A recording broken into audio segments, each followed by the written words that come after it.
So guys, আপনাদের যাদের ক্যাপকাটে বর্তমানে এরকম নতুন লোগো শো হচ্ছে আপনার ভিডিওর উপরে, সেটাকে কিন্তু খুব ইজিভাবে আপনি রিমুভ করতে পারেন বা আপনার ভিডিওর উপর থেকে হাইড করে দিতে পারেন। তারপর আপনার ভিডিওটাকে আপনি আপনার গ্যালারিতে এক্সপোর্ট করতে পারেন, কোনো ধরনের লোগো ছাড়া। লোগোটা শো হবে না। তো আপনি সেটা কীভাবে করবেন? তার জন্য ক্যাপকাটের লোগোটার উপর একটা ট্যাপ করে দিবেন। তারপর এখানে একটা অপশন দেখতে পাবেন হাইডেন, এই অপশনটাতে একটা ট্যাপ করে দিবেন। ট্যাপ করার পর অপেক্ষা করবেন। তারপর দেখতে পাবেন আপনার ভিডিওর উপরে কোনো ধরনের লোগো শো হবে না। এই যে এখানে দেখতে পাচ্ছেন। তো আমি আপনাদেরকে একটু প্লে করেও দেখিয়ে দিই।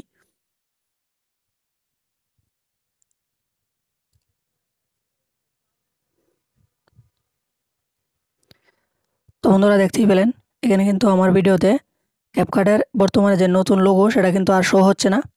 সেই লোগো ছাড়াই আমি এখন এটাকে এক্সপোর্ট করতে পারবো। তো আমি এক্সপোর্ট করে আপনাদেরকে দেখিয়ে দিই। এই লোগোটা কিন্তু আমার ভিডিওতে এখন শো হবে না।